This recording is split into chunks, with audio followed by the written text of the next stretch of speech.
There are a lot of fathers who discourage their wives from taking time off. They say, you promised me the mortgage, the car payment. I married a professional woman. I don't want a stay-at-home wife. You got to go back to work right away. And they don't realize that they're not just doing harm to their relationship with their wife, but they're also doing harm to their child. And ain't nobody got time for that. Oh, I'm depressed because my parents were depressed and it's genetic. No, you're not depressed because your parents were depressed. You're depressed because your parents were depressed because of something called the inheritance of acquired characteristics. The absence of mothers in children's lives under the age of 3 was impacting their mental health going forward. You should not sleep train a child under the age of 1. When they cry, they need you. When they cry, they're scared. They're in distress. If you don't respond to their distress, all you're teaching them is that the world is an unsafe place and you are an untrustworthy attachment figure. And they go into life believing that. And they carry that into their relationships in the future, and they literally feel lonely and alone. Erica, welcome to the show. Thank you for having me. Thank you. So we saw you at ARC in London, and we were just right afterwards, we're like, we need to get her on the show. We're all parents. And I think I want to start with the book that you wrote. What inspired you to write the book, being there, and what was that about? Well, I'm a therapist. I'm a psychoanalyst and a social worker. So for many years, I was seeing this uptick of mental illness in children. Children were being diagnosed and medicated younger and younger. I was seeing 2- and 3-year-olds being labeled with things like ADHD and serious behavioral problems and medicated for it. And so I was concerned. And what I was seeing in my practice is that the absence of primary caretakers or primary attachment figures, usually mothers, in those children's lives was impacting them. So I started looking at all the research, the neuroscience, the epigenetics, the attachment research, and basically, saw in the research that what I was seeing in my practice was true, that the absence of mothers in children's lives under the age of 3 was impacting their mental health going forward.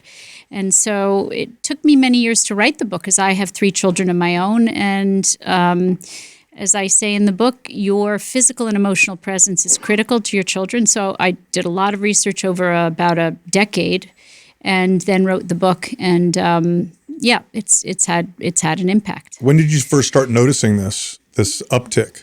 So I'm old. I mean, I've been in practice for 35 years. So even when I was working in clinics, when I was a young social worker, I was seeing it. And so 35 years ago, I started to see it. And I waited to write this book because of my own children. So what I say in the book is, as a woman, or if you're a father who's the primary attachment figure, but most primary attachment figures are still mothers.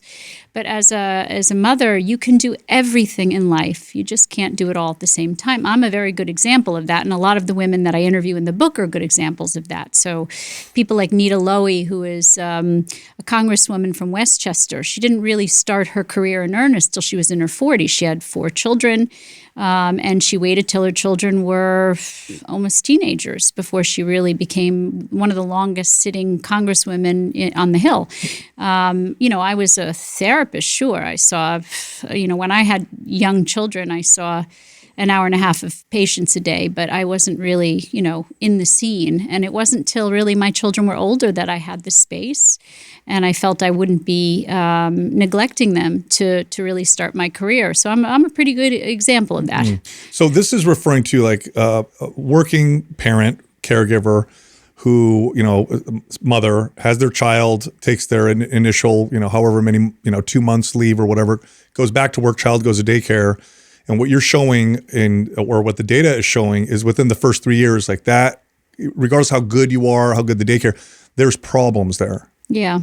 So the first 3 years is what we call the first critical period of brain development. There's 2 critical periods of brain development. One is 0 to 3, and one is adolescence, or 9 to 25. And so I've written 2 books that are out now about each of these critical periods of brain development. But the first one's the most important. And 85% of the right brain or the social emotional brain of a child is developed by the age of 3. Wow.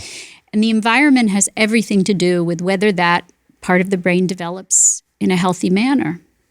So, it's an inconvenient truth to say that that is a really important and critical period for that child to feel safe and secure and to have a primary attachment figure as physically and emotionally present as possible. So this means being there, literally being there. Yeah. Yeah, what do you say to the debate around quantity versus quality, or quality versus quantity? I know there's a lot of arguments made that, well, I don't have a lot of time, but the 15 or 30 minutes that I spend with my kid, I'm very, very present. Is there anything there? What would you say to that? No, there's nothing there. So quality time is a ruse because it assumes that children are like objects, possessions that will just sit there waiting for you till you come home, and that their needs are dependent on your desires. And that isn't just a lie. Children need both quantity and quality time. So what I say to parents is, you can be there physically and be emotionally checked out. So there's a lot of mothers and fathers who are there physically, but they are depressed or distracted or resentful or mentally ill or so, you can be there physically and be checked out emotionally, but you can't be there emotionally if you're not there physically. Yeah. So the truth is that children need to feel secure and safe. They need a primary attachment figure to be as present as possible. So from moment to moment throughout the first 3 years, when they're in distress, because that's when it matters the most, when they're in distress, they have that primary attachment figure soothing them when they're in distress. So in other parts of the world, they have something called alloparenting, which has been misused in our culture to say, oh, well, putting your child in daycare or having other people raise your child is alloparenting like they do in Africa or in India. And it's not, because alloparenting basically means there are multiple attachment figures, grandparents, aunts, uncles, cousins, siblings, whatever, who, when the baby is in a good state, a happy state, a playful state, that baby can go to those people and it feels very comfortable with them. But when the baby's in distress, those family members have no problem and no vanity and no possessiveness. And so they give the baby right back to the primary attachment figure because there's an understanding that that baby is in need of that mother. In our culture, you have this strange phenomenon of grandparents and grandmothers and aunts saying, even babysitters going, I can do it. I can soothe the baby in distress. I'm like, no, that's not alloparenting. Alloparenting is when the baby's in a good state, the baby can go to grandparents and feel very comfortable with numerous attachment figures. But when the baby's in distress, that's when the mother plays a biological role. She regulates that baby's emotions. So basically what we want is, think about, you're not born with the ability to regulate your emotions. You're actually born very emotionally dysregulated, which is why babies can go from a very happy state 1 second to a very screaming, miserable state the next. They learn how to regulate their emotions from us as parents, if we can regulate our emotions, but most importantly, that we help them when they're in distress, we soothe them.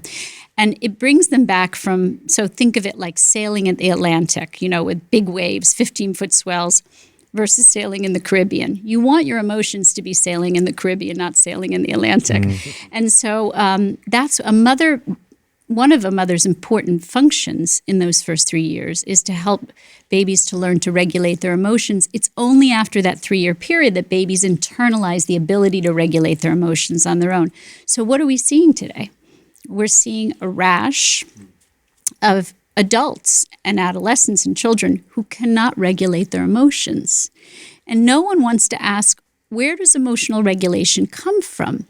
They just want to silence children's and adults' pain and not really ask the important questions, because we don't like asking those kinds of questions in our culture, because then it means having to change something, right? So if we just silence people's pain, or if you think of it, medication is pain management, but it doesn't really get underneath the real problem, which is that we have so many children and adolescents and adults who cannot regulate their emotions. That's what depression, that's what depression, anxiety, that's what ADHD is. It's all about emotional regulation or lack thereof. Seed is the world's best probiotic. If you want a probiotic, go with Seed. Click right here. So do you see a lot of the dysfunction in society right now? Like, almost trace that back to that very pivotal moment where, it's that primary attachment that they didn't have and they weren't able to really build and develop that emotional regulation? Well, what we're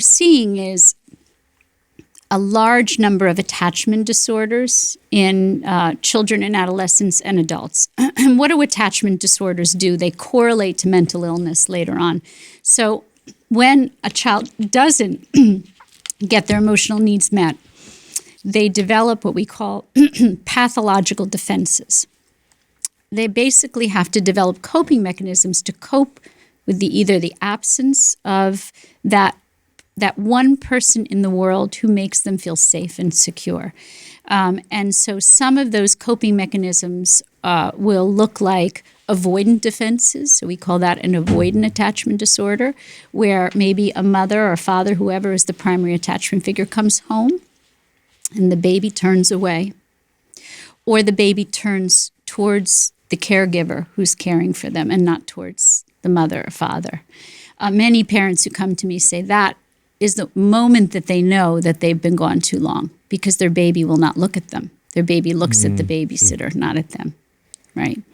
Another attachment disorder is called an ambivalent attachment disorder, where the mother comes home and the baby clings to the mother for dear life, anxiously, because the baby feels the mother could go away at any moment. So now that's a baby who is waiting for the penny to drop, And then you have probably the most challenging of all attachment disorders, which is a disorganized attachment disorder. So think of the other two as strategies, right? They're strategies to cope with the absence of your primary attachment figure, right? And so without a strategy, children cycle through strategies. So first they'll turn away, then they'll cling, then they'll slap the mother out of rage, and then they'll cycle again. And those children often end up with personality disorders. And what I was seeing as well is that in adolescence, there's a huge rise in borderline personality disorders in adolescence. And those are kids who probably had some kind of attachment, probably a disorganized attachment disorder, and don't have a strategy. So those are the kids who are cutting themselves. Those are the kids who are jumping in front of trains and out of windows and killing themselves. And most of those kids have borderline personality disorder. So there's a lot of self-harming, self-mutilating behavior in kids today, much more than when I was a young therapist. What about parents who are like, well, I took my kid to daycare. They cried a couple times, and then they're fine. They seem fine. They don't cry anymore. That's called learned helplessness. So that's a defense. That. Yeah. Okay. So basically, independence is something that is developed organically. So there's a very famous psychoanalyst named Margaret Mahler who talked about after the first year, where the attachment is really secured, right? Where you feel secure, your mother or your father are around, primarily they're providing you with a feeling of safety. And then after that first year, for the next 2 years, you do something called emotional refueling, which is you go back and forth between getting a hug and feeling secure and then going out and exploring, physically exploring, like toddling. That's why they call it toddler. You toddle away and you take risks, right? But you only take the risks if you can look back and see your mother or father is there to come back and touch base with. And so that goes on for another 2 years. So you could say that attachment isn't something that happens in a few weeks or a few months, which is the misunderstanding about it. Bonding happens in that period, but then attachment takes probably a full year, and then another 2 years of reinforcing. So what would exercise? So this is a fitness podcast. What would it be if someone said, well, I worked out for, a few months and I'm one and done. I'm done. Great. And you said, no. This is like maintenance. This is like, right. So it needs to be repeated and repeated and repeated, right? And so, the problem in society is that I think there's a lot of misinformation. So I think people, when they hear attachment, they go, oh, my child's attached after a few weeks in the hospital or a few months, right? The same thing with daycare. The misinformation, there's a few things that are myths. One is that children need daycare for socialization. They do not. Children under the age of 3 do something called parallel play. They do not play with other children. They play by themselves, and they play with the one person in the world who they trust, which is their primary attachment figure. Okay. And maybe an alternative attachment figure like a grandmother or babysitter, right? And particularly if the mother or the father are in a distance where they could get to them if they're in distress, right? So this myth that children need daycare is a justification for two-parent working families. Okay.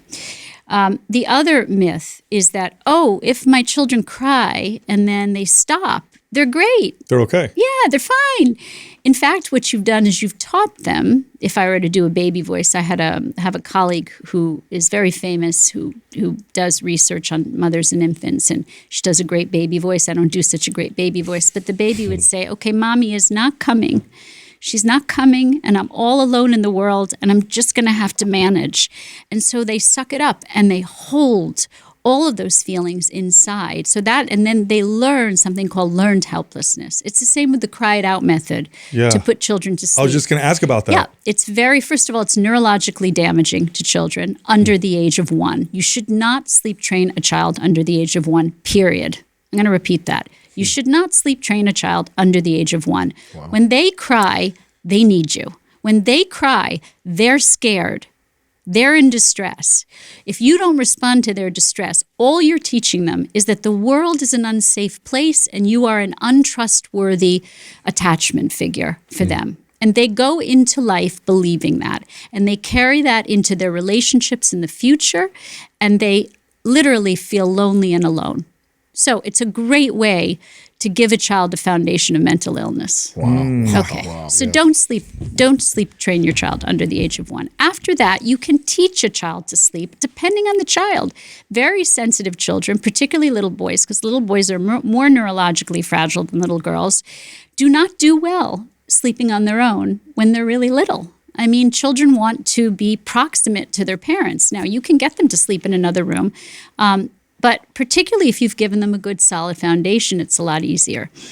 So things like sleep training or dropping kids off at daycare, adults want to believe it's okay because it suits them, but it's not okay. Because when you teach a child learned helplessness, again, all you're teaching them is that you can't be trusted. Now, Erica, can you overcompensate the other direction in that situation? So let's say, with sleep training, and you're like, okay, I'm not going to do the cry method at all, but then every time they do, I'm going to come get them and bring them to me and sleep with me. Is that okay? Or can that be too much? In other parts of the world, that's what they do. Well, we've talked about that. That's how they used to raise them in tribes, right? The baby would be attached to the mother 24/7. That's it. I mean, we're not meant to. So I've treated a lot of children in my career, and when you have a child come to you and say, I don't understand. Mommy and daddy sleep together, and I'm really little, and I'm sleeping all alone in my room, and I'm really scared. And I say, you're absolutely right. It doesn't make sense to a child, and it doesn't make sense, period. So now, am I advocating like a Sears method that parents should sleep with their children? Not necessarily. I mean, we live in a modern culture where people, don't necessarily buy into that. I get it. So then I'm going to recommend that you sleep with your child for the first few months because that provides them. When a child comes out of the womb, they have been in that womb for 9 months. They feel completely attached to that attachment figure. And we are nothing more than mammals. So that means everything instinctual. Smell, sound, the eyes of your mother, that's all something you bond with and attach to and makes you feel secure. So, have your baby in your bed for the first few months. Contrary to, again, another myth, sleeping with your child in the beginning is dangerous. All right. If you're a drug addict or you're an alcoholic or you're taking, so the reason that it came out with the American, I think it was the American Psychological, it was the American Pediatric Association came out and said, don't sleep with your child. Well, I'll tell you why, because half of America is on Ambien or melatonin. If you're on a sleep medication, it's probably true. If you're taking pills to sleep, first of all, you should be seeing a therapist because the first thing we ask as therapists is if you're not sleeping, then you're probably suffering from either depression or anxiety. So it's one of the first signs of mental illness is not sleeping. So, instead of asking the questions of, what's causing me to not sleep? People just go to the doctor and say, give me some Ambien, give me some melatonin. So I'm guessing the American Pediatric Association said, well, we're not going to conquer this alcoholism and drug addiction and melatonin and Ambien use. So we're just going to tell everybody not to sleep with their children. So I'm telling you right now, sleep with your children if you're not a drug addict, an alcoholic, or you're not taking sleep medication. Because it's better for your children and it's better for you. You'll sleep better in the first few months, and your child will sleep better. Yeah. You said little boys are more neurologically sensitive than little girls. What do you mean by that? So more little boys are born in the world, and more little girls survive. And that's because little boys don't make it. And that's because they are more neurologically fragile and physically fragile. There's also a lot of research on the fact that more little boys get autism. So autism is something that we now know generally, if it's of a biological nature, develops in utero and has something to do with cortisol. So little boys are much more sensitive to cortisol, both in utero and when they come out.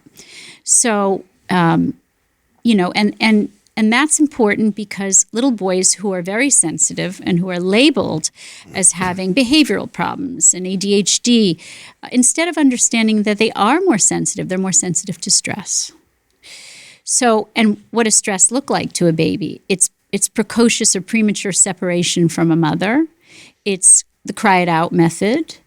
It's if there is some kind of trauma in the family, or, a divorce going on, or moving, or a father loses his job, or an alcoholic parent, or a mentally ill parent, that little boys are more neurologically sensitive to stress.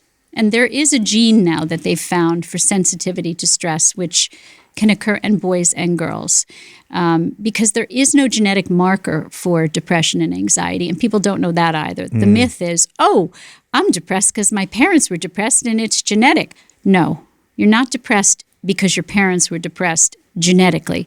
You're depressed because your parents were depressed because of something called the inheritance of acquired characteristics. If you're raised with a depressed parent, you're more likely to be depressed. If you're raised with a narcissistic parent, you're more likely to develop narcissistic traits. If you're raised with a borderline parent, you're more likely to be borderline. That's something called the inheritance of acquired characteristics. It's environmental. The genetic markers are for things like schizophrenia, and there's some genetic markers for bipolar. But what they have found, and I couldn't have written Being There without this piece of research. There's a few pieces of research that I couldn't have written the book without. And one piece of research that came out right before my book came out was they found the gene for sensitivity to stress that many, many children have. So what does it mean? It means that those children, if provided with sensitive empathic nurturing, attachment security, and the physical and emotional presence of that sensitive empathic parent in the first year, it can neutralize the expression of that gene. Because we have genes, right? We have genes for cancer, we have genes for MS, we have genes for all kinds of things. They don't necessarily get expressed. That's what epigenetics talks about. Like, to get expressed, something has to trigger it, right? So for those children, if they're provided with security and physical and emotional presence and empathy, those children can be as normal feeling as any other child who's born without that sensitivity. But if that child who is born with that sensitive gene, basically it's a short allele on the serotonin receptor, if that child is met with daycare or insensitivity or sleep training, then there are correlations to things like depression, anxiety, ADHD. Right? So ADHD is not a disorder. ADHD is a stress response. And the fact that we have, 40% of children in America being labeled with ADHD says that we have stressed out our children. But again, nobody's asking, why are all these children getting a disorder that's not a disorder? Because we're not looking at the underlying causes. Wow. Does the way we've organized our education system contribute to the? I mean, we're talking about the first 3 years, right? Daycare. But what about as they grow up and go to school and that whole environment? Have we messed up there too? Well, think of it as a very stressful. So why are you guys necessary? Because you're telling people that exercise is important. It relieves stress. It helps with mental health. But the truth is that we live in a very stressful society, much more stressful than ever before. And so one of the things that stresses out children is the separation of very young infants from mothers at such a young age. So that's the first thing that stresses out children. The next big thing that stresses out children is how we educate children in our country. We educate them by forcing cognitive development on them before they're actually ready. Because, the analogy I use is that social emotional development is like your socks. And cognitive development is like your shoes. You always want to put your socks on before your shoes. Although we're in California, maybe you don't wear socks. I don't know. But, the idea is, social emotional development has to precede cognitive development. Now, if you force children to learn things like numbers and letters and what do they say, reading, writing, and arithmetic when they're 2 years and 3 years old, you can force that, cram that into their brain. But the repercussions of that are that to learn, we must be able to cope with a good deal of frustration, right? And to cope with the frustration of learning, we have to have had the social emotional development that helps give us the emotional regulation to cope with the frustration of cognitive learning. So you don't want to force children. You want it to be play-based education that's social emotionally oriented until they're then capable. So in my day, you didn't have to learn your letters and your numbers till you were at least in first grade. That means you were 6 years old before you were even introduced to letters and numbers. Before then, it was free play. Kindergarten was garden of children. It was basically free play.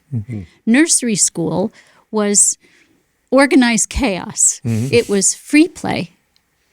It was to get children into the framework of being in a group situation, but without structured group activities. And so it's been perverted. The whole educational system is based on cognitive development crammed into children as early as possible, and it's stressing out particularly little boys. So little boys are the ones who are really suffering because they're going off the rails, right? They're going into fight or flight mode. So you all know what fight or flight mode is. It's the evolutionary response to stress that human beings either, if the saber-toothed tiger is chasing you, you're going to fight the tiger or you're going to run, right? Flee. So think of the behavioral problems we're seeing, particularly in little boys, as the fight, part of fight or flight. And think of the ADHD or the distractibility as the flight part. Again, no one's asking, why are our kids all in fight or flight? And what changes do we need to make? Or how far have we gone in society away from a healthy structure? Yeah. It's interesting that you're saying this about boys too, because I can see how this get compounded by the idea that, well, boys need to toughen up. Oh, my kid's crying or my kid's whatever, he's going to toughen up a little bit. Whereas with your girl or your daughter, you may be a little more sensitive to those types of things. Am I putting together something that's true? Well, I mean, that idea that any child who is under the age of 5 should toughen up. Well, okay. So mothers and fathers are different. And this is a controversial thing to say in a society that tries to say that we're all the same. Yeah. And the truth is that the differences are really important. They have been important in an evolutionary way for thousands of years. We're mammals. And for thousands of years, males and females in species take care of different parts of the nurturing behaviors, right? So our hormones connect to our nurturing behaviors. So,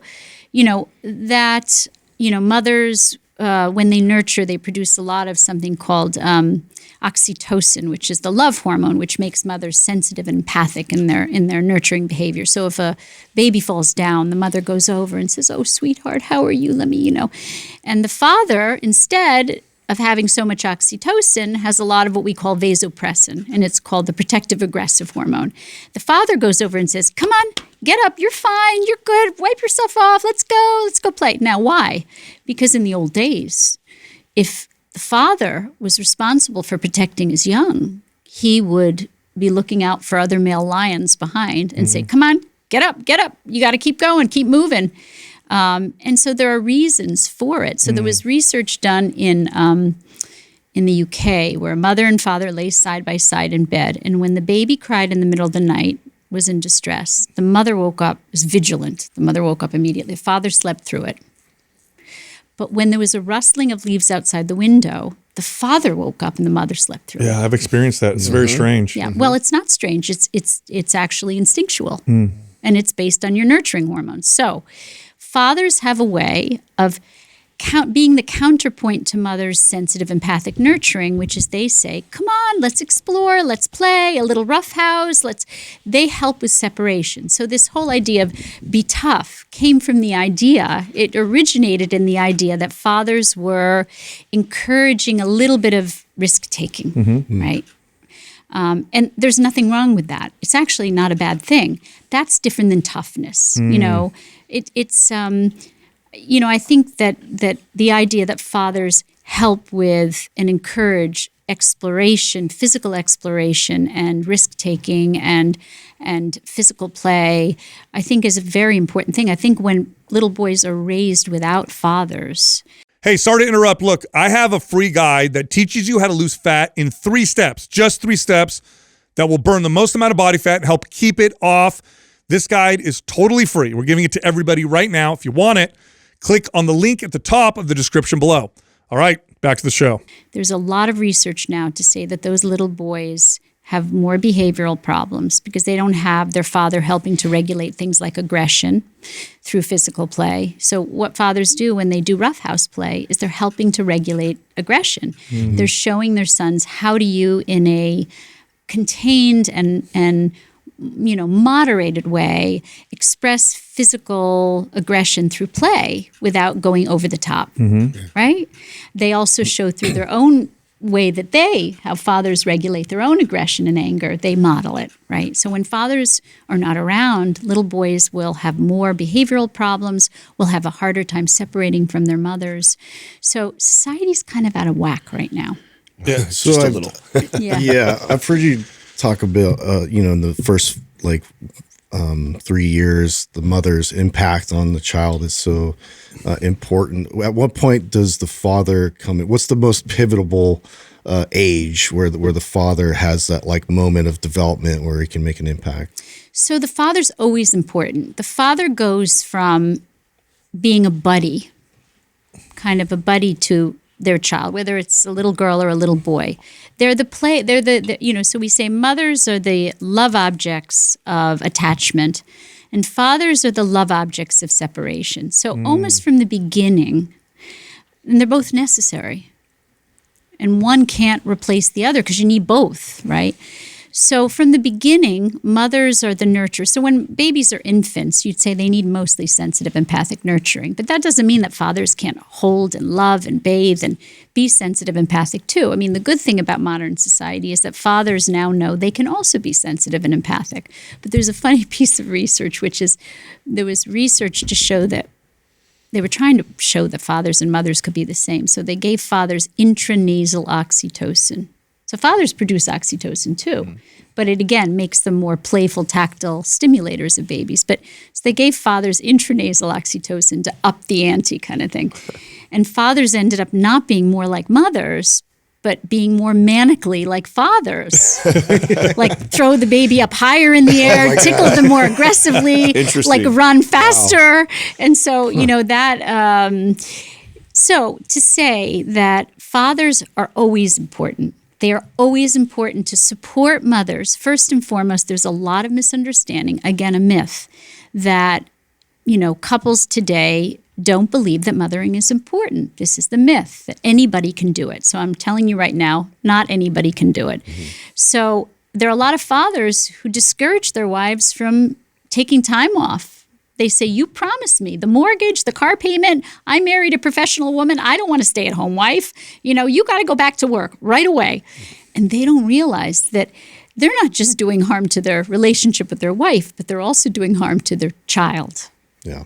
And ain't nobody got time for that. So when I imagine you have to have a lot of parents that are in this situation though, where they are two incomes, both have to go to work, yet they have a kid.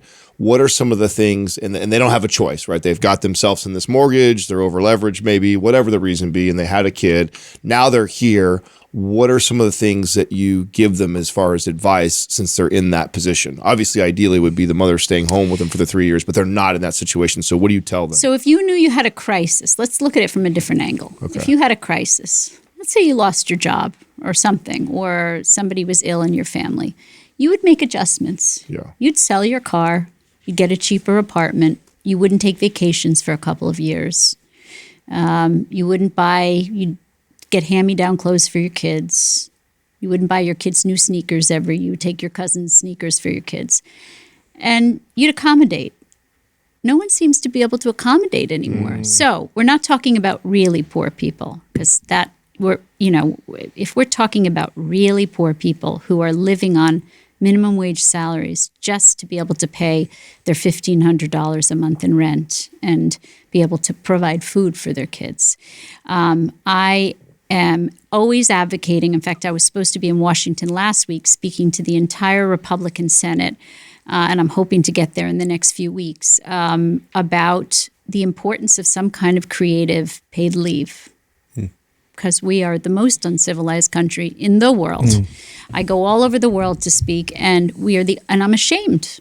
I love America, but I'm ashamed of this aspect of America, that we're the only country, I think, other than Papua New Guinea, that does not have a national paid leave.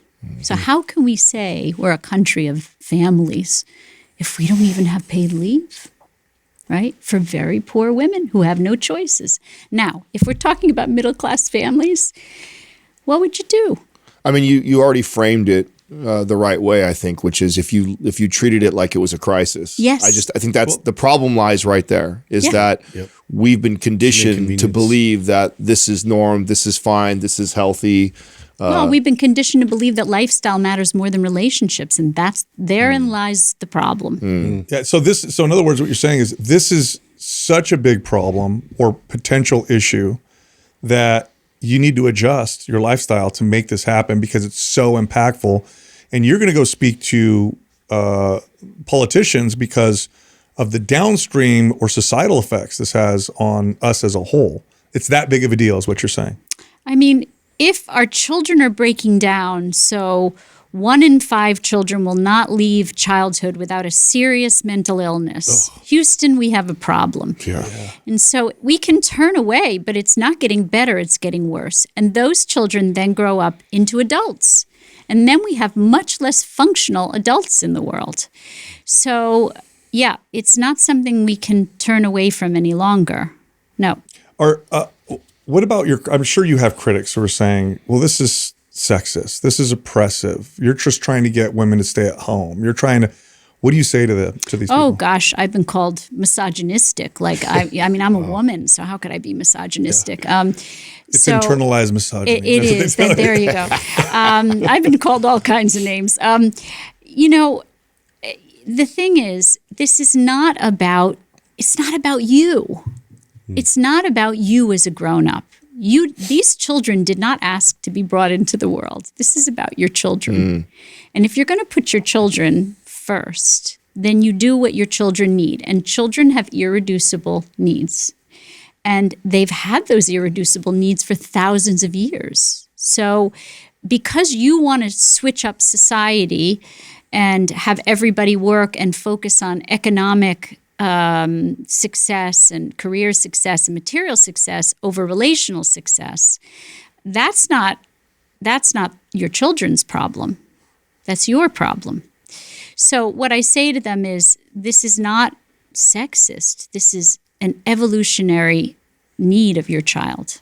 And so, you're either going to listen to that need or you're going to ignore it. And if you ignore it, there's going to be consequences. Well, since we're going down that path, do we see a difference between fathers being stay-at-home and mothers being? So you have a couple, mom and dad. Mom has the baby. She works. Dad stays at home. Is that a disadvantage? Is that suboptimal? Does the data show that it's better when mom stays at home? So there are some dads who are more sensitive, empathic nurturers than mothers. I mean, that's the truth. There are a lot of mothers today who, the title of being there was originally called The Lost Instinct. I liked that title. I like that.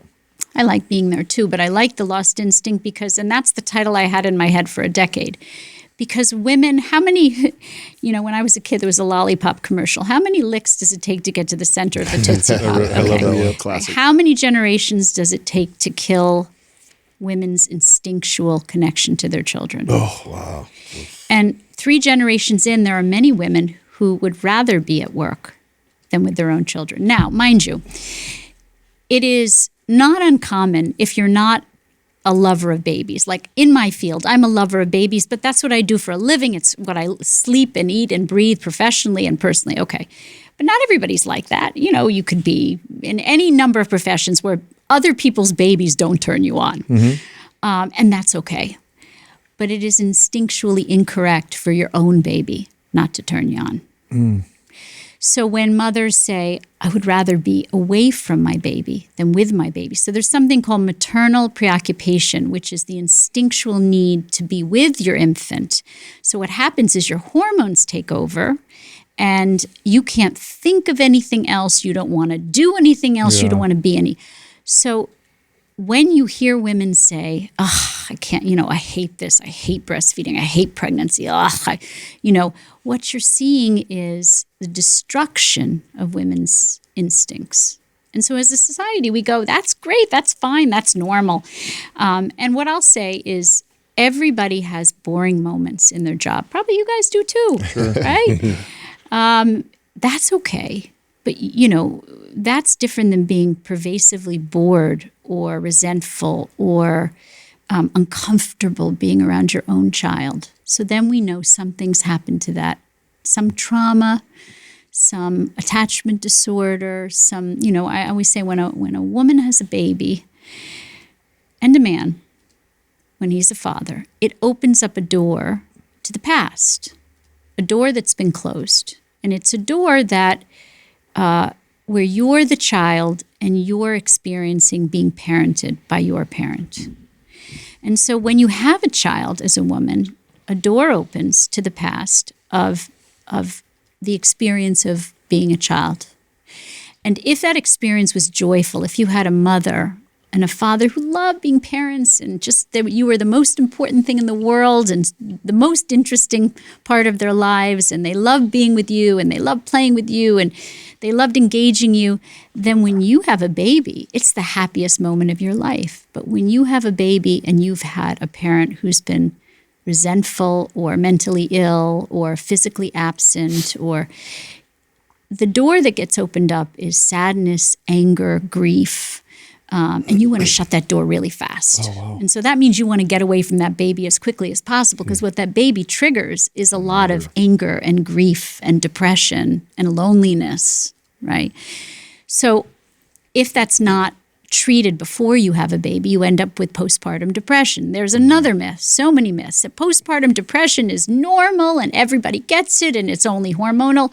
Hormones are just the catalyst. They're the key that opens the door. But they're not the reason that you got postpartumly depressed. Postpartum depression. So in my field, we say, anytime you feel something very intensely, and the intensity of the feeling doesn't match the current situation, then you know there's history in it. Wow. So if you have a reaction that's over the top, whether it's anger or depression, or you know there's history in it. Again, we're not asking the right questions. What do you say? So you've worked with lots of people. What do you say to the mom who feels what you're talking about, where she feels depressed or detached or wants to get away, and then the shame sets in? Why do I feel this way? I shouldn't feel this, which I feel like could only make things worse. How do they work through that? Well, if you told them that they're probably feeling, maybe for the first time in their lives, the abuse and neglect of their own mothers, and that it's not their fault, and that they need treatment, that they need to address their own sadness and anger and feelings about their mother that they may never have acknowledged feeling, then it relieves that woman from feeling like a bad person. Because shame is basically when you feel like a bad person, right? That your character is involved in something that's happening, right? Something you can or can't do that then your character is implicated. And so, yeah, I mean, to say to women that having a child is a psychotic experience. And what do I mean by that? You've grown this little person, like a little alien. You can watch them, your stomach moves and everybody goes, oh, look, isn't that nice? But it's kind of a crazy experience, right? Incredible. If you think about it, it's incredible, but it's also kind of crazy. And then this baby comes out in what seems like this almost violent, bloody experience of coming out of a woman's body. Now, if you've had that healthy attachment and that loving relationship, it mitigates whatever trauma there is in having a baby, right? And it turns that trauma into what? Post-traumatic growth. Yes. Maybe. It turns it into almost a joyful mountain that you've climbed and come out on the other side with this beautiful baby, right? But again, if you had a lot of trauma and loss and depression and loneliness as a child, that psychotic experience can actually trigger a psychotic experience now. Right. Wow. Do we see attachment issues with with surrogates? Like we donate sperm and egg to another person. They have our baby. As soon as the baby's born, though, they're with us. Is there anything there because they were growing in a... You're bringing up a good question. So also, the January special is here.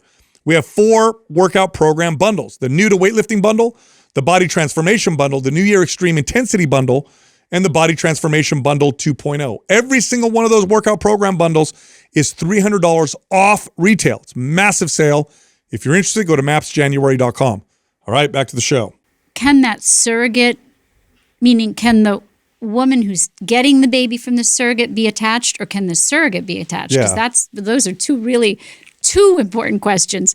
Are you asking a woman to carry a baby who then you're taking that baby away from, who's developing an attachment to that baby? And the answer is, of course, there's something that we should be looking at there. But if they're going into it voluntarily and, I'm not going to say anything about that, but I'm going to say that we are very detached from the idea that the surrogate could have feelings too. We treat the surrogate like an object, like an incubator. They're not incubators, they're women, and they're growing a baby in their body, and you have to think about them. Okay, how about the woman who is receiving the baby? So the research shows that when you adopt a baby, you can develop an attachment response. You can produce oxytocin from adopting a baby. It can be very strong. If you've had a healthy attachment to your own mother and somebody hands you a baby and says, this is your baby now, you can, and you know that you're responsible for that baby. That baby is your baby, no one else's baby. Because remember I said not being interested in other people's children is perfectly normal. But yeah, you can develop attachment to a baby that is your baby by adoption. What about the baby? Does the baby have any negative effects from being, Yeah. Okay. So, well, let's talk about the obvious again, the inconvenient truth that breastfeeding is best. Why? Because breastfeeding isn't just about the immunological properties of the milk, right? We know it's not just about the nutrition. It's the experience of breastfeeding is an attachment experience. You're basically feeding a baby with your own body. You're having skin-to-skin contact. If you hold the baby, I could get into left-sided and right-sided cradling. If you hold the baby on the left, because right-sided cradling, even though you have to alternate breasts, most healthy mothers cradle on the left side, not the right side. Interesting. Because what we're looking for is right brain to right brain connection. Oh, wow. So most mothers will have bigger breasts on the left side than the right side. Yeah. Wow. That's one of the things that we use to diagnose if a mother breastfeeds or cradles when she's not breastfeeding more on the right side, then we look at that as an indicator of maybe some attachment issue. Anyway, but breastfeeding on your left side is very perfectly, so if there's a God, he made it perfectly attuned to right brain connection. You have the baby skin to skin. You're making eye contact with the baby. It's very hard to do anything else while you're breastfeeding, although I've watched mothers on their phones. Please don't look at your phone or scroll on the internet or watch television while you're breastfeeding. Pay attention to your baby, because it's what the thing about breastfeeding that's important is it's the attachment. It's the skin to skin. It's super connected. It's super connected. So that you're not going to get with when somebody hands you a baby. So you get a bottle experience. Now that is not the end of the world. You can take your shirt off. So I say to mothers and fathers, if you want to get attached to a baby, you have to have skin to skin. Now you can't not be skin to skin with breastfeeding, but with a bottle you can be not skin to skin, right? I've seen mothers in restaurants feed babies by putting the bottle in their mouths with the babies facing out. And my husband has to restrain me from going up to them gently and saying, I'm an expert in this, and if you turn the baby, he like holds me back from, like he's like, stop it, you don't know them. I'm like, but I have to tell them. Don't feed your baby with the bottle facing out. If you're a father and you're feeding the baby at night, cradle the baby on the left side, look at the baby, take your top off. It's a little hairy, so what? The baby doesn't care. You might care because the baby's going to grab that hair and man, is it going to hurt. So you might want to shave your chest if you're going to play the role of mother. But skin to skin is very important. So there are ways of creating the attachment. So one thing I tell mothers where the baby did not come out of their body is that you crawl into bed with that baby naked. That even though you can't feed the baby with your breasts, let the baby touch your breasts and fondle your breasts and feed the baby with the bottle skin to skin. They even have these contraptions that you can, for women who have had breast reductions, where they have these little tubes, very intensive, time intensive, little tubes that attach to the milk.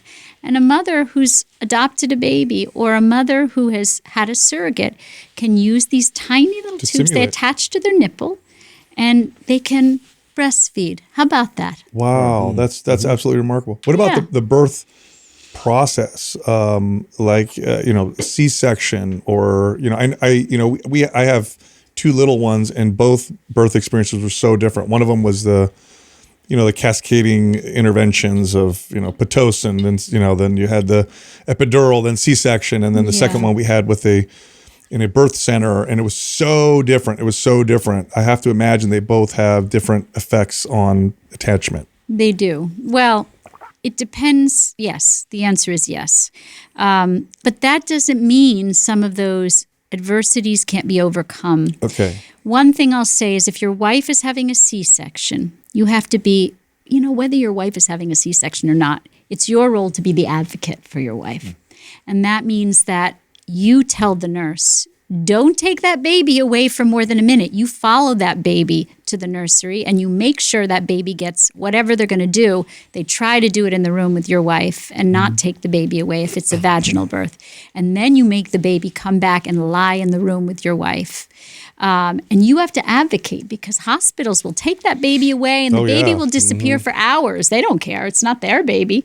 I remember saying to my husband, we have 3 kids. You follow that baby to the nursery. Whatever they're doing, you bring that baby back immediately to me. And he did. He was my advocate because I couldn't get out of bed, right? Now, if it's a C-section, you make sure that that mother bonds with the baby before they because what they'll do is they'll take the baby away and they'll say, oh, you need to rest, dear. Oh, we'll bring the baby. No. That baby needs to see that mother and that baby needs to lie on that mother and there needs to be a bonding moment immediately, right? And, again, the insensitivity, you have to be the advocate for sensitivity. So that's your role, particularly if there's a C-section. So that mother needs to bond with that baby, and then that baby needs to come back into that room with the mother, even if the mother's had a C-section, even if it means you lie there with that baby in your arms as a father next to that mother while she's sleeping and overcoming the C-section, but as much contact with that mother as possible. Because the truth is that in the early hours of after having a baby, a lot is happening neurobiologically in a mother, and a lot of it has to do with contact with the baby. The more contact with the baby, the better. Even when you hear preemies, lots of people come to me and say, I had a preemie, and what do? I say, you have as much contact with that baby as you can. You make them let you hold that baby. You put your hands in. That baby has to smell you. I don't care, unless it's a real dire emergency and it's a 2-pound baby. You need to have contact with that baby. What else can dads do in those first few years to support mom? What is important for us as fathers to really help this process? Support your wife if she says to you, I think I want to stay home with the baby. Don't say, well, why don't you go to work for a few months and see how you feel? Don't do that. I'll tell you the don't do's. When she says, I'm exhausted, I'm absolutely depleted, can you help me in the middle of the night? Don't say, well, I need to sleep because I'm going to work tomorrow, so I'm going to go in the other room. If you, the idea is that for the most part, being a mother of a newborn is like being in the trenches. It's absolutely exhausting. Now, we're built for it. We're built like steel tanks, or at least we used to be. It's really interesting. Mothers are much more fragile now. And it's because they're more emotionally fragile. Oh. Right? So if you're emotionally fragile, it makes you more physically fragile. They say, I can't stay up. I can't. Now, I was up every night and my body was made to do this. We were made to do this. Something has happened in society that has killed biological instinct. So mothers will now say, I need a baby nurse. I can't do it. But here's the thing.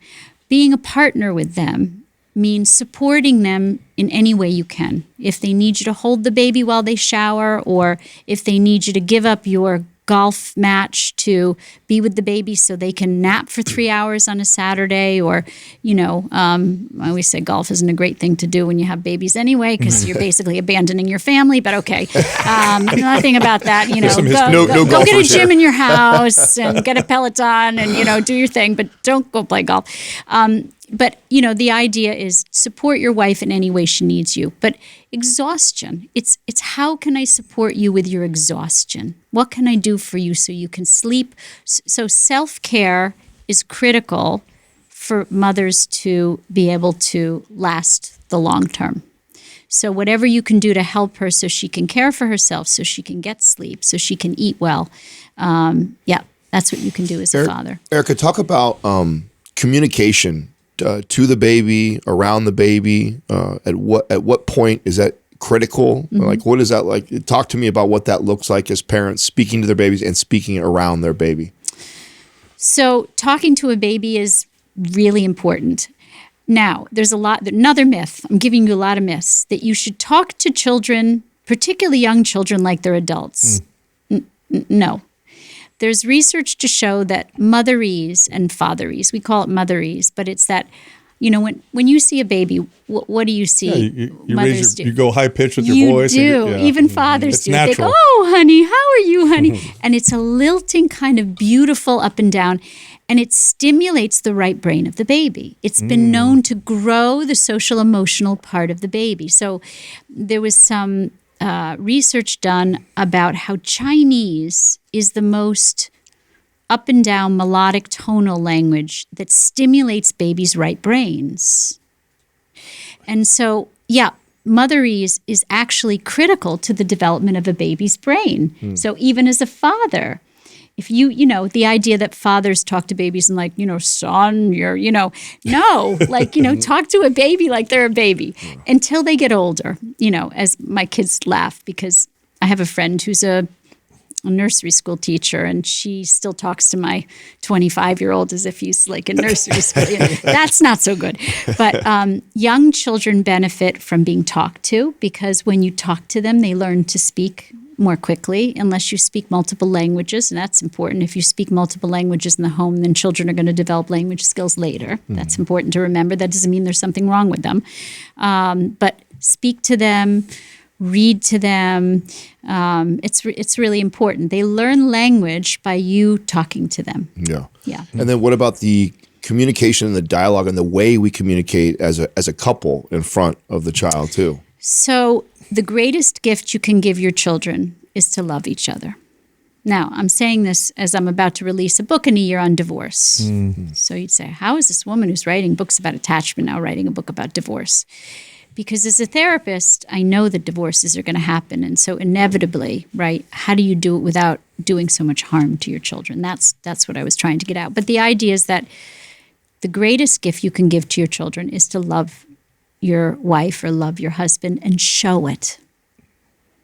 Lots of affection, lots of words of affection with each other. The more love that you surround them with, the greater the gift to your child. Let's say somebody's listening right now and their child is 3 or 4 or 5, and they're like, oh man, I'm seeing signs of some of these attachment issues. Is there anything they can do now to help mitigate some of those or help backtrack a little bit? So the brain is plastic, and what that means is the right brain can grow and shrink depending on the environment. The first 3 years sets the stage, right? But it doesn't mean that what happens after isn't important, because it is. And there's a lot of repair that can be done after 3 years of age. But, if you, I'll use an analogy. If you tear your ACL, are you going to wait 3 years to deal with it? The sooner you get, or you sprain your ankle, the sooner you get to your physical therapist, the sooner you get to your surgeon, the more easily it will repair, it will heal. It's the same thing. If you hear this today and your child is 5, go get help now. Because the sooner you get to that injury, the greater the chance you can repair it. And I mean, not to say that there are miracles, but the truth is, I wrote the first book I did because in my practice, which is a parent guidance practice, people come to me from all over the world, remotely or in person, to talk about their children and the experience of being a parent. And so little changes that you make in your parenting can make all the difference in your child's behavior. And much of the time, you see those changes almost immediately. So it's never too late. Are there ways to repair some of these ruptures in age-appropriate ways, like for a 5-year-old, a 6-year-old, a 10-year-old? What does it look like if you have a kid who seems avoidant? Do you then just tend to every need to show them that I'm here, or is that too much, depending on the age? Like, what does that kind of look like? Well, you end up having to do a lot of backtracking. So you end up having to really make up a lot of the things that they didn't get in their infantile experience. So you do end up having to change the way you parent. So the reason I do parent guidance, even before I ever send a child to child therapy, is because sometimes when parents get help and they change the way they parent, children don't even need to be in therapy. Interesting. Yeah. So it's certainly the first place you want to go. And even if children do need therapy, their parents need to be in therapy too. Because unless you change the environment that a child goes back to, you're basically putting that child back in the same environment, right? So changing the way you parent can change that child's behavior at any stage. I always joke that sometimes with teenagers, parents will come in and say, so the second book that I wrote is called Chicken Little, The Sky Isn't Falling, Raising Resilient Adolescents in the New Age of Anxiety. That is a mouthful. And the original title that I wanted to give that book was Second Chances. Because the second critical period of brain development gives you another opportunity to be there for them. Not exactly in the same way as you would have been 0 to 3, but it's another opportunity because 0 to 3 is a period of what we call neurogenesis. So it's a period of cell growth. Think of a garden, and the garden grows and grows and grows. And by 3, if you do it right, it's an overgrown garden. And then in adolescence, the garden needs to be pruned back. It needs to be trimmed back, because if you don't prune back the cells you don't need, then the garden doesn't function, So it's another period where the environment matters a great deal, and you're a lot of the environment. You're not all of the environment. When 0 to 3, you're all of the environment. 9 to 25, you're a lot of the environment. So they have other things in their environment. They have peers, they have school, they have activities, right? But you're still a lot of the environment. So in adolescence, you have a second chance. How important are the friends that our kids choose? Or do they play a massive role? I've heard some parents say it, and I have a 5-year-old, so we're not here yet. But Katrina and I have talked before, like, would we move to another state just to get him out of a bad school or bad friendships? And like, would that be something we would consider doing? Because you can see how sometimes there's these kids that can impact a really good kid in such a negative way because of the influence that he has. Or if we are so solid as parents, do we protect him from something like that? What are your thoughts around that? So that's a difficult question. I think there are really good reasons to change a child's environment, if you can, to help them, to give them an opportunity to reinvent themselves at certain points. If they're being teased in middle school, if they're getting into drugs and alcohol, and changing their environment can be very effective in helping them to reinvent themselves in a new environment. But if that's all you do, then that's problematic. So you'd have to do that also while you're getting that child some help, right? You don't just want to treat the environment as if it's the geographical environment, as if it's everything. But there are really good arguments to be made about if you can afford it, if you can, if your child is not doing well socially. Because interestingly, the most important thing in school, contrary to what we talk about, another myth, is not academic growth and development, but is social growth and development. If you have a child who's doing fabulously academically, but is socially suffering, those are the kids that I worry about the most. Now, the kids who are socially doing well and academically suffering, I worry about them too. They have low self-esteem and whatever. You have to tend to both. But a child who's not doing well socially, there are very good arguments to be made about, if you can, find a better match for them. So think of life as match, right? Your partner or your wife, whoever you chose, is a match. The school that your child goes to, if you have the privilege, not everybody does have the privilege. You're in a school district, you don't have the money, you're stuck, I think a lot of people are turning to homeschooling when their kids are struggling now, because that's not, that was never an option before, and it's an option now. But there is a good argument to be made about changing an environment. Not in every situation. There are some situations in which you want to help your child to become more resilient. You certainly want to turn over every stone before you do that. Yeah. Right? You don't want to impulsively jump to that. You want to get them help. You want to get them some therapy. You want to talk to the school and the school counselor. You want to talk to the other parents of the kids. You try everything that you need to try. Sort of like, again, I'm going to use an analogy with your body. If you, some people would say you don't get an ACL tear repaired. You just work on the muscles around it and see if, So you try to do everything without doing surgery. Got it. But the surgery sometimes is necessary. What's the impact of technology that we're seeing? Are we seeing anything now, like people on social media, parents are present physically, but not really present because they're on their phones, or maybe kids who are put in front of iPads? I mean, when we were kids, we could watch TV, but there were like 5 channels, and it wasn't, so enticing. And today it's like they could be so distracted, both parents and children. Are we seeing that having a similar impact to what you're saying in terms of, having issues with attachment? This is also an interesting question. In my generation, so I'm 60. So when I was growing up, we watched a lot of TV. Okay. Now, it wasn't good for us, for sure.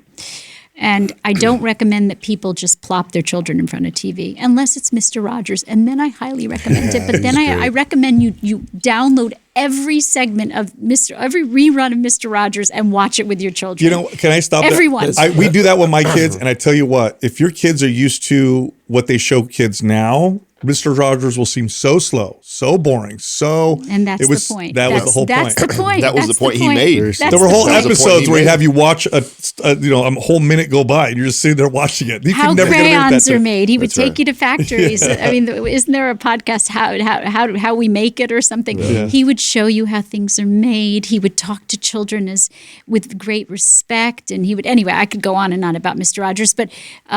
So there is some television that is perfectly fine. The thing that really ruined children is our smartphones and the internet and social media. So in Australia, I don't know if you heard, but they just passed a law that no children under the age of 16 are allowed on social media. Great. They won't do it here. It's so upsetting. Why not do it here? Why did Australia have to do it before us? But the idea is that television can be addictive because it's dissociative behavior. So if you go and sit and watch Netflix for an hour at night with your spouse, after a long day, that's not, that's a little dissociation where you're, tubing out to whatever. But, watching 6 hours of TV or 4 hours on your social media, on your smartphone, that's dissociative behavior of a different kind. And so we know that a little bit of dissociation, everybody does. Babies do it. So when they're overstimulated, what do babies do when they're overstimulated? They look away or they go to sleep, right? That's a little bit of dissociative behavior, but it's protective, it's defensive. But we've made dissociation an art in our culture. Oh, yeah. We've basically said, yeah, you dissociate for 4-6 hours at a time. You go, and then it becomes addictive. So, because you don't learn any other way to regulate. Right. This is how you learn to regulate, is by disassociating. well, you don't learn to regulate. That's right. You avoid regulation. It's not actually, and that's also a myth, that it regulates. It doesn't regulate. It puts you're in limbo. Pause right there. So I want to stop right there. When your kid is freaking out, whatever, and you're like, no, if I put them in front of the iPad, like they stop crying, they're calm. That's dissociation. That's not regulating. No, that's dissociation. So, the hard work of teaching children to regulate means you have to put everything you're doing down and be with your child and be where they are. If they're sad, you have to be able to reflect their sadness. If they're angry, you have to be with them. You got to get their back. And parents just don't seem to have the inner resources. And a lot of it has to do with upbringing. So we say that this has now become generational expression of parents really struggling to regulate their own emotions and therefore not being able to regulate their children's. So what is regulation? Regulation is emotional reflection. That's what it is. That's what regulation is. If you are sad, I sit with you and I hold your hand and I say, I'm so sorry, I see you're sad. Or if you're angry, I say, I can see you're so angry because Jimmy took your toy. Or, if you're, angry, or sad or confused, or you just be with the child. That's what regulation is. It's about reflection. And parents who weren't reflected don't have the capacity to be with their children in their discomfort, in their distress, in their sadness, in their anger, even in their excitement. Wow. So you see your kid having a tantrum, and you're like, I can't deal with it. Go in your room. That's right. I can't deal with it. I can't deal with it. So a tantrum is what we call an emotional blown fuse. It means that the old-time speakers, if you listen to them too loudly, they would blow, the old-time speakers. I don't think they do that anymore, but whatever, the woofer or the tweeter or something would blow. They would have an emergency brake on them. That's what's happened to your child. It's like the speaker blew, right? They lost control. They're not in control in that moment. It's not a discipline issue. It's actually that your child lost control, like a seizure. Think of it like a neurological seizure. Like if somebody was having an epileptic seizure. You wouldn't just leave them Would you leave them on the floor seizing? Right. So it's so interesting that parents... Because we're taught, it is socially taught to us, oh, your kid's having a tantrum and you're with them. No. You got to tell them to stop. They can't act that way. Put them in the room. Because they misunderstand it to be a discipline issue. It's not a discipline issue. It's an emotional issue. Right? And so if you look at it from a different angle and say, my child is suffering, it's distress at the greatest level. Are you going to leave your child in distress? No, you're going to stay with them, be calm, tell them you're there, sit quietly, tell them they're safe, tell them that you're not going anywhere. You can see they're so upset and you're not going to leave them. You're right there. That's what you do when someone is having a seizure, right? So again, so many myths in our culture that are myths that I think over the last 30 years really have become myths. A lot of it is just, I grew up that way. I turned out fine. Again, no, you didn't. no, that's the problem. Yeah. If you're not capable of regulating your child's emotions because your emotions weren't regulated, then it's not fine for you either. And How often are there tantrums and when they act out like that or blow a fuse is a reflection of something that we're doing as parents? Is it always connected? Is it sometimes connected? Is it more often than not? Are they supposed to throw them or not? So it's stress. So now there's a lot of things that cause stress that are just developmental. So at 2, when kids start really throwing tantrums, what's happening is they're internalizing structure. So until 2, babies can do whatever they want. You have to poop, you poop in your diaper. You want to eat, you cry, somebody feeds you. Like there's basically, you're not told no until you're about 2, right? For the most part, you're just kind of floating, It's awesome. And then at 2, suddenly parents start using the word no, no, no, no, no, don't do that. No, don't do that. And so now you're internalizing structure. And so it's so hard for children to go from a place of, I'm the center of the universe and everything I need is taken care of to now I can't do something I want to do. So there's a structure issue, which is that internalizing structure is painful. It's like fitting an elephant through a hole that a mouse would go through. I mean, that's how painful it is to them. And so when you have a tantrum, you're actually seeing the pain that your child is in. And really the problem is that most parents can't remember what it's like to be children. Parents who are the best parents are parents who can remember, who can break through their amnesia and can remember what it's like to be children themselves. But the parents who are so disconnected from their memories of childhood or their emotional experiences of childhood, those are the parents that struggle the most. Because to empathize, you need to have a reference point. So if you can remember what it was like to be left at daycare and feel the pain and the abandonment and the terror, you would never leave your child at daycare. If you can remember what it was like to have a tantrum and to feel so overwhelmed with your emotions and with anger and sadness and excitement and all mixed together, you would never yell at your child when they're having a tantrum. It's amnesia. It's when parents don't remember what it's like to be a child that they react in the way that they do negatively. All right, just to wrap up, in an ideal situation, a couple has a child. How long? 3 years? Mom stays home, is with the child, and is there for those first 3 years, and then afterwards you can look at possible daycare, school type of situation. Anything over 3 is in daycare, it's nursery school. Okay. But I caution people that you want to make sure that your nursery school is not more than a few hours a day. At 3 years of age, they're just cutting their teeth on the idea of separation. So, this idea that you put them for 6 hours in nursery school is ridiculous. It's as bad as daycare for them. Again, You're taking a child who's been home primarily with their primary attachment figure and you're putting them in 6 hours. No. So the idea is a gradual buildup. So maybe at 3, you find a nursery school. That's the way nursery schools used to be, a few hours a day, right? Where they get to practice. And where it's a gentle separation, where it takes a couple weeks and they let you be in the classroom until you can move out of the classroom. Gentle separation process, few hours a day, that's all at 3. At 4, maybe you move up to 5 hours because it prepares them for kindergarten, right? But that would be the ideal, if you're asking me what the ideal is. Yeah. Now, do mothers have to stay home full time? Mind you, this is where people misunderstood my book. The book said, being there, why prioritizing motherhood in the first 3 years matters. For some women, they can stay at home. For other women, they want to work a little part-time. So there are ways of managing working, but still prioritizing your children. So, the problem is we prioritize our work and not our families. That's the problem today. So it doesn't mean you can't work. And not all women either can financially stay home full-time or, can emotionally. But the idea that the more is more is what I say. The more you are physically and emotionally present for your children in the first 3 years, the greater the chance your children will be mentally healthy in the future.